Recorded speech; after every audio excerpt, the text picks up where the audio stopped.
বন্ধুরা, আমি পারমিতা। আমি আবার একটা তোমাদের সামনে নতুন ব্লগ নিয়ে চলে এসেছি। তোমরা আশা করি সবাই ভালো আছো। আমিও ভালো আছি তোমাদের ভালোবাসায়। কালকে ছিল আমার মেয়ের বার্থডে, তাই একটু ঘরোয়া আয়োজন। কালকে ওর মনের মতো ওর যা যা ফেভারিট রেসিপি ছিল সবকটাই আমি করার চেষ্টা করেছি। যেমন ভাত, 5 রকম ভাজা, ডাল, পাঁপড় ভাজা, মটন, মিষ্টি, চাটনি, পায়েস, তারপরে ওর যে ফেভারিট মানে কুরকুরে, চকলেটস এসব রয়েছে দেওয়া হয়েছিল। এইবার সন্ধ্যাবেলায় হচ্ছে কেক কাটার পালা। বিটিএস থিম খুব পছন্দ করে, তাই এই বছর একটা বিটিএস থিমের কেক ওর জন্য আনা হয়েছিল। দেখো কতটা খুশি।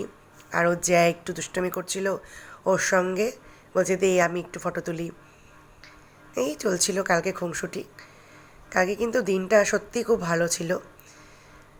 আর তোমরা আশীর্বাদ করো ও যাতে একটা ভালো পড়াশুনো করে মানুষের মতো মানুষ হয়, আমাদের সবার মুখ উজ্জ্বল করে। এটাই তোমাদের কাছে আমাদের কামনা, যে ও যাতে ভালোভাবে মানুষ হতে পারে। এটাই তোমরা প্রার্থনা করো। চলো, ব্লগটা এখানেই রাখছি। টাটা।